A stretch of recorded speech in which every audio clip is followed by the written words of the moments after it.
Bentar Pak Ketua, saya pikir masih Pak Mawan belum selesai kan?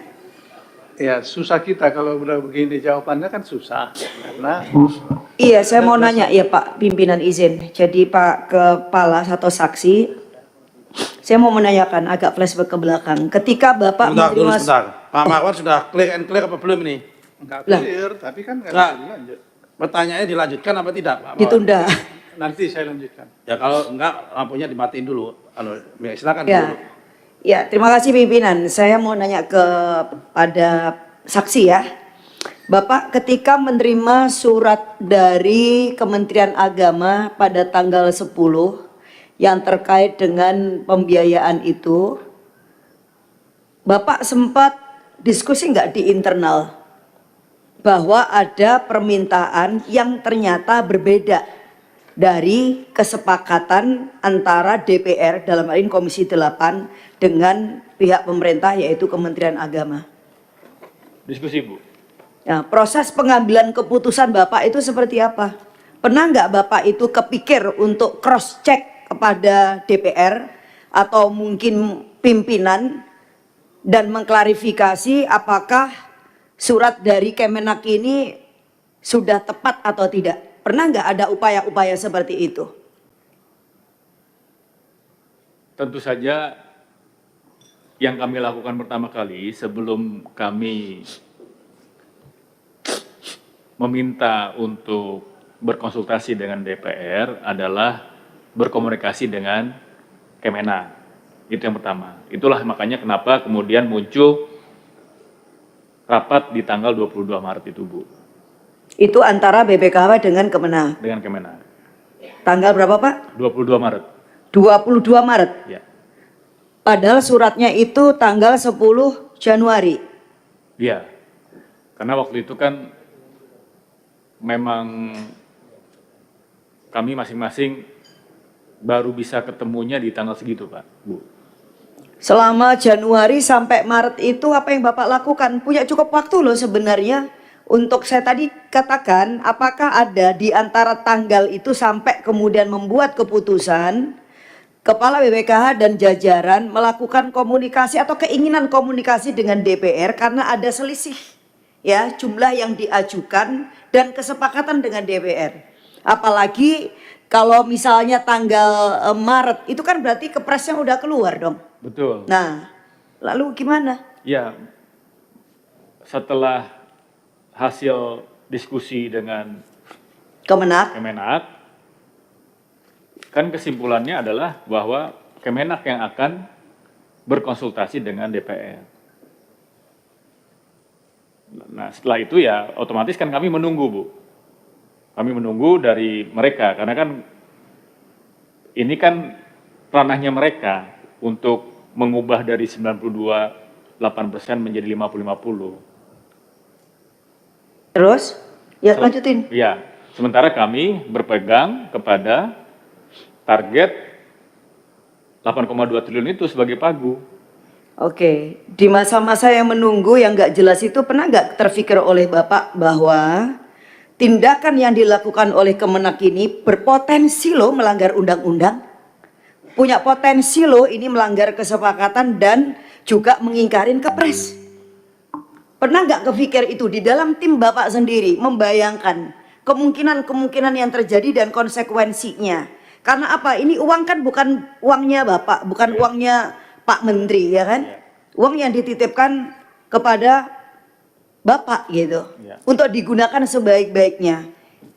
Kalau dilihat dari permintaan Kementerian Agama, Bu, itu kan mereka bertahap. Ya. Ada tahap 1, tahap 2, tahap 3. Nah, tahap ini mereka punya schedule pembayaran sendiri masing-masing. Jadi pola pikir yang kami lakukan sebagai pengelola keuangan adalah pembahasan akan secara paralel berjalan. Selama itu transfer bertahapnya kan tidak langsung 8,2 triliun atau 7,8 triliun. Dia bertahap. Nah, jadi berdasarkan itulah makanya kami ya kita menunggu inisiasi dari Kemenak untuk konsultasi dengan DPR sepanjang itu karena ada kebutuhan yang mendesak dari mereka dan secara dalam PP 5 tahun 2018 ini juga disampaikan Bu informasi tambahannya bahwa BPKH harus mengirim uang sesuai dengan permintaan selambat-lambatnya 10 hari setelah surat permintaan. Nah, Tetapi dari BPKH sendiri memang tidak melakukan cross check Pak ya. Kan masa tidak dibaca. Saya tadi masih kembali sebenarnya. Iya. Pertanyaan saya, pernah nggak di BPKH itu atau mekanisme lah di BPKH permintaan itu kemudian ini dicek, diklarifikasi lah, tabayun. Ini benar nggak seperti ini? Siapa tahu nih misalnya salah ketik kan begitu. Kok angkanya sebegini sementara tadi Bapak bilang Bapak sudah tahu hasil keputusan di Panja. Ini kan jumlah angka yang tidak kecil, artinya andaikan misalnya BPKH bersepakat dengan Panja ada berapa banyak jamaah haji yang akan ketolong Pak. Benar nggak? Ini bukan tentang soal efisiensi loh Pak. Tetapi ini mengabaikan hak-hak jamaah haji yang jumlahnya sangat besar. Yang semestinya itu bisa dilakukan oleh Bapak. Kalau seandainya ada yang mengatakan berarti BPKH ikut terlibat dong di dalam kesalahan atau pelanggaran terhadap undang-undang gitu gimana ya kira-kira? seperti yang kami jelaskan tadi Bu, bahwa kami sudah melakukan usaha klarifikasi. Hanya ke Kemenak kan? Iya. Karena kan kuota itu yang mengubah kan Kemenak ya Bu ya. Otomatis mereka yang akan berkonsultasi dengan DPR. Bukan dari sisi kami. Kami selama, kembali lagi, mohon maaf, selama masih ada di bawah pagu 8,2 triliun, ya kami melakukan transfer. Hanya sampai di situ Pak ya? Iya Bu. Tidak kemudian melihat bahwa selisih itu akan menyelamatkan begitu banyak jamaah haji kita gitu. Ya, Itu karena saya bukan- tidak tahu nanti bagaimana pimpinan memberikan respon, tetapi saya memang sangat kecewa sebenarnya begitu tahu jawaban Bapak itu. Saya memang tidak di Komisi 8, tetapi sungguh-sungguh sangat kecewa. Yang pertama menurut aku sangat sembrono sekali itu Pak. Ya kan? Walaupun itu di bawah pagu, tetapi kalau ada prinsip-prinsip dasar di mana kemudian BPKH itu menjalankan tugas dan fungsinya, itu aja nggak dipenuhin.